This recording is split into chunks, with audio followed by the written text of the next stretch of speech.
इस वक्त मैं खड़ा हूं जीरो लाइन पर।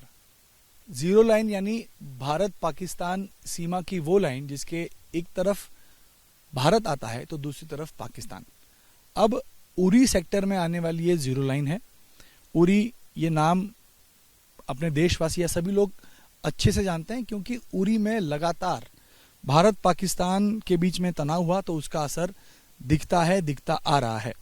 अब मैं आपको दिखाऊं, ये जो पोस्ट आप कैमरे में देखेंगे ये पोस्ट है पाकिस्तान की पोस्ट। इस पोस्ट को हाजी पीर पोस्ट कह सकते हैं। हाजी पीर यानी पाकिस्तान के अंदर आने वाला वो पहाड़ या वो जगह जहां से इन्फिल्ट्रेशन बड़ी संख्या में कई सालों से होता आ रहा है। कुछ दिन पहले भी इसी हाजी पीर रेंज से 2 आतंकी भारत आने की कोशिश कर रहे थे और भारतीय सेना ने उनको न्यूट्रलाइज किया। तो हाजी पीर पोस्ट यहाँ पर आप देख रहे हैं और मेरी दाईं तरफ अगर आप देखें तो मेरी दाईं तरफ अगर कैमरा हम पैन करेंगे तो ये पूरा पाकिस्तान है। हाजी पीर की ये जगह है।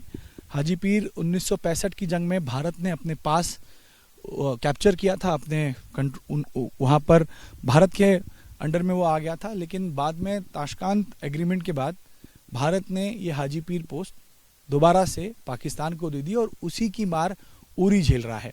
तस्वीरों में आप देख रहे हैं ये पूरा पाकिस्तान है। जीरो लाइन के इस तरफ का ये पूरा पाकिस्तान है, हाजी पीर इसको कहते हैं। और ये गांव, छोटे छोटे घर देख रहे हैं, वो पाकिस्तान ऑक्यूपाइड कश्मीर के अंडर आने वाले गांव हैं और यहीं से इन्फिल्ट्रेशन का बहुत बड़ा रास्ता है। इस हाजी पीर के पीछे की अगर बात करें तो वहां पर पीर पंजाल के जंगल हैं। पीर पंजाल के जंगल ये पूंछ से होते हुए यहाँ तक फैले हुए हैं, कई सैकड़ों किलोमीटर पर फैले हुए हैं। और पहलगाम हमले के दौरान जो आतंकी आए थे, बताया जा रहा है कि वो पीर पंजाल के जंगल से ही पहलगाम तक पहुंचे थे और फिर उसी के रास्ते वो वापस चले गए। तो ये जीरो लाइन पर हमेशा तनाव बना रहता है। बाईं तरफ पाकिस्तान के घर हम देख रहे हैं, पीर हाजी पीर का ये जगह देख रहे हैं और दाईं तरफ भारत है। भारत उरी और उरी के अंदर आने वाले अलग अलग गांव हैं। यानी जीरो लाइन, अगर ये कर्व आप देखेंगे ऊपर का पहाड़ से लेकर ये एक लाइन यहाँ पर जो दिख रही है, इसके इस तरफ भारत है और पीछे के सारे पहाड़ आप देख रहे हैं, घरों के साथ पीछे के पहाड़, वो सारे पहाड़ पाकिस्तान के अंडर में आते हैं। अब यहाँ की स्थिति क्या है, यहाँ किस तरह पोस्ट बने हैं और किस तरह माहौल तनावपूर्ण है, बताने के लिए मेरे साथ उरी का एक युवा है, नोमान इसका नाम है। नोमान कई सालों से यहाँ रहता है, पढ़ाई करता है और यहाँ पर होने वाली जो तनाव की स्थिति है उसने देखी है। नुमान, सबसे पहले आपको जानना चाहूंगा, जीरो लाइन इसे हम कहते हैं, जैसा मैं बता रहा था, क्या मैं सही बता रहा था? अगर आप भी हमारे दर्शकों को बता पाएंगे कि उरी की ये जीरो लाइन कहाँ से पहुँचती है, कैसे पहुँचती है? बिल्कुल, ये आप देख सकते हैं, ये हाजी पीर सेक्टर इसे कहा जाता है। ये उड़ी में है। तो यही जीरो लाइन है, यहीं से जो शेलिंग वगैरह होती है तो यहीं से होती है। यहीं से होती है? इन्फिल्ट्रेशन की भी यही कोशिश होती है? हाँ, यहीं से होती है। कुछ दिन पहले हमने सुना था यहाँ से कुछ इन्फिल्ट्रेशन हुई थी यहाँ से, उसको न्यूट्रलाइज किया। जी जी, उसमें 2 हमने सुना था, 2 को मार गिराया यहाँ पे। तो आपने भी शेलिंग, तोपें, बॉम्ब चलते हुए सब देखा है, उसको महसूस किया है? हमने तो कुछ साल पहले देखा है, लेकिन हमसे जो हमारे बुजुर्ग वगैरह हैं उन्होंने बहुत झेला है। यहाँ पे बहुत, यहाँ पे शेलिंग होती थी, नुकसान होता था हमारे घर वालों को और मकान वगैरह, लाइफ का डैमेज होता था, तो बहुत ज़्यादा परेशानी होती है यहाँ पे। जी बताइए नुमान, ये ऊपर की पोस्ट पाकिस्तान की पोस्ट है, ठीक है? उसके बाद यहाँ से पूरा पहाड़ ये हाजी पीर का पहाड़ है? ये सब हाजी पीर का पहाड़ है और उस साइड पाकिस्तान की पोस्ट। तो ये घर जो दिखते हैं वो सारे पाकिस्तान के? जी जी, हाजी पीर सेक्टर इसे का। जी जी।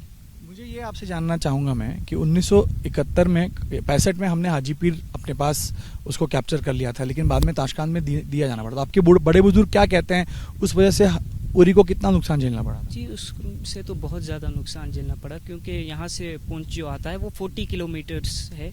तो यहाँ से इजी हो जाता है उड़ी वालों के लिए, होता तो 40 किलोमीटर्स जल्दी पहुँचते, वरना यहाँ से घूम के जम्मू जाना पड़ता, तो वो बहुत ज़्यादा तिजारत में भी नुकसान होता है। और दागी जाती हैं, जब घरों का नुकसान, कितना नुकसान होता है? बहुत ज़्यादा नुकसान होता है। मकान जो बनाता है आदमी, मकान बनाता है तो उसमें बनाने में टाइम लगता है, लेकिन जब शेल पड़ते हैं तो उसे मतलब वो टूटने में कुछ ही मिनट्स लगते हैं।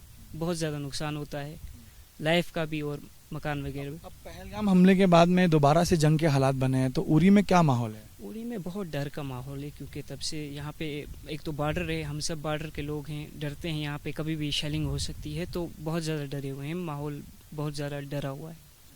इरशाद, जीरो लाइन पर क्या असर दिखता है? जीरो लाइन के बारे में आप क्या बता पाएंगे हमारे दर्शकों को? यही कि ज़ीरो लाइन LOC है, यहाँ पे शेलिंग वगैरह होती है, तो हम लोग यहाँ रहते हैं।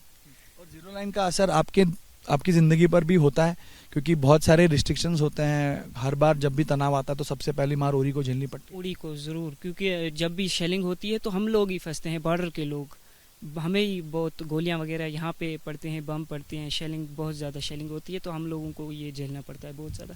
जंग के हालात हैं, तो आप क्या समझते हैं, क्या चाहते हैं, क्या उम्मीद रखते हैं? हम यही उम्मीद रखते हैं कि अमन हो बॉर्डरों पे हम लोग, ताकि हम लोग भी चैन से जी पाएँ।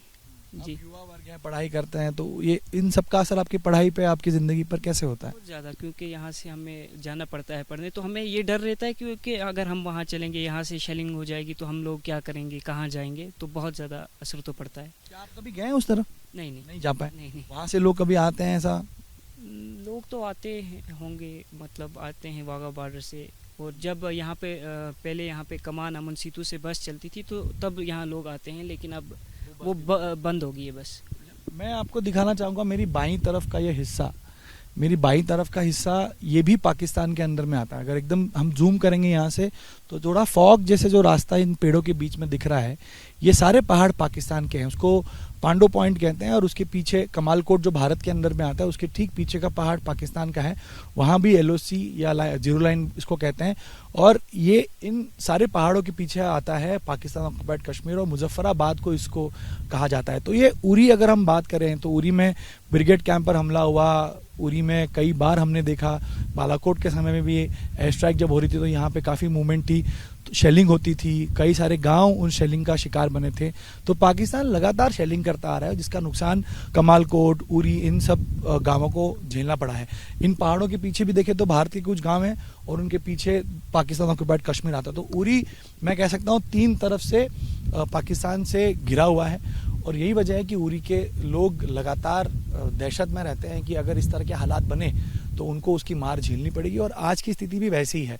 उरी में आज जीरो लाइन पर जहाँ मैं खड़ा हूँ, वहाँ पर फिलहाल अमन शांति है। सीज फायर की वजह से कोई शेलिंग, कोई फायरिंग नहीं हो रही है। जो बातें आ रही थी कि 3 दिन पहले फायरिंग हुई, ऐसा फायरिंग नहीं हुआ। अभी यहाँ पर पूरी तरह से अमन शांति है, और उरी के लोग यही चाहते हैं कि जीरो लाइन में जंग ना हो, और भारत सरकार कोई ऐसे फैसले ले जिससे बदला भी लिया जाए और उन्हें किसी तरह की दिक्कत ना हो। कैमरामैन दीपेश महाजन के साथ Ganesh Thakur, ABP news, zero line, Uri.